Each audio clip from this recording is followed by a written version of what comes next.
Imagine not being able to open your mouth or even smile. That's what skin cancer did to one local man, this man you're seeing right here, and he couldn't do anything about it because he didn't have the money, he didn't have health insurance. Tonight, though, after surgery this morning, we're happy to report he is able to smile again. Now, the man who performed the procedure, plastic surgeon Dr. Richard Ellenbogen, joins us in studio tonight. Very good. Thank you. It's always a test out here. Congratulations. Thank you so much. So it went well? Yeah, this is a pleasure. This poor guy, what happens to a lot of people who don't have health insurance and they have skin cancers, they don't have a pathologist they can send a specimen to. That's another $300 or $400. So these doctors just take out a big piece. And what they did to this guy, he had multiple skin cancers. They took out the corner of his mouth and just basically sewed it together to get rid of the cancer. And what I had to do, usually restoring the corner of the mouth is a very difficult procedure, moving things around. I did a very simple procedure on him. And the other thing we did is, because he had a dent in his face, we took some fat and we injected some fat, which is one of the newer procedures we use now in facelifts and enlarging lips and creating cheekbones.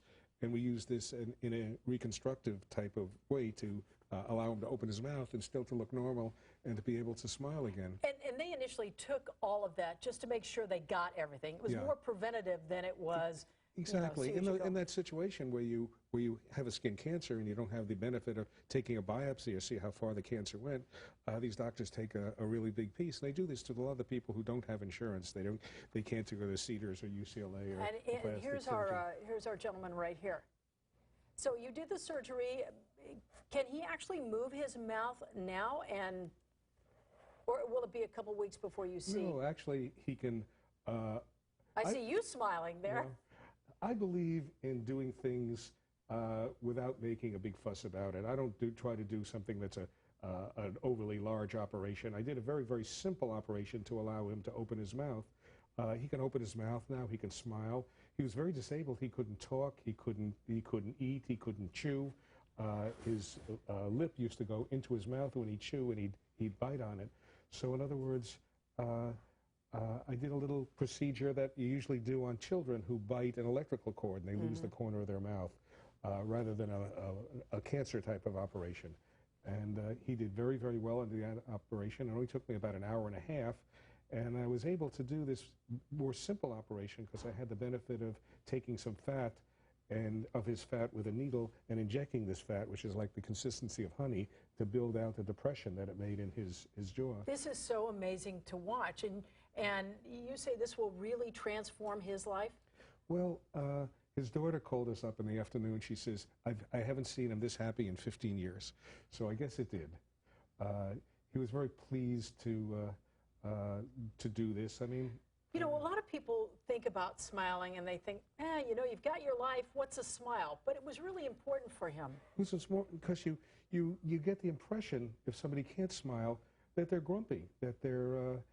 One of the things we do is something called expressional surgery. When people's brows are down, we lift up their brows. If their mouths turn down, looking younger is not just getting rid of the jowls and getting rid of the folds in the face. It's improving the expression. And this is what I did with him, where he had this mouth that turned down.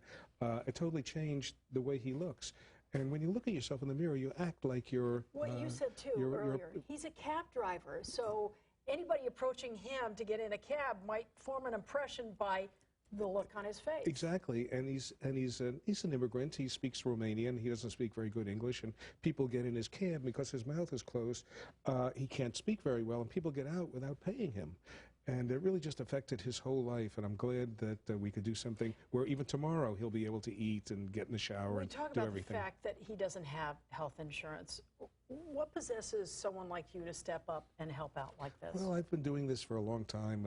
For a while, I had a little clinic in Mexico where I do children with cleft palate, cleft lip. You know, I'm glad to do this. It makes me feel good. It balances me. You know, I've been in practice in Beverly Hills for 35 years. You know, my list of clients, you know, could be like a list of people on the red carpet. But to do those and to do something like this, it makes you feel wonderful because you have the power to be able to make certain people happy. and to change their lives. And I mean, nobody can pay me for that. The gratitude and the fun that I get out of doing it is beyond any payment I could ever get. So it's something that I do when I can find people who I can help. If someone is watching this and they know someone like your recent patient, or they're in the same sort of situation, how do they find out about someone like you? Well, to be very frank with you, I did this. This was a friend of my wife's. A friend of a friend of a friend of a friend. This was my wife's manicurist. Told her about the story about her father, and I did this. I'm not set up now in a Beverly Hills clinic to do some of this stuff, but there are clinics at UCLA. There's a clinic at USC. Most of the big hospitals where they have residency programs and training doctor programs will have charity plastic surgery clinics which will do this type of stuff. Well, thank you so much for coming in. Thank you for having me. I can't wait to see a picture of him smiling. He's smiling already. All right. Thanks again. Thank you.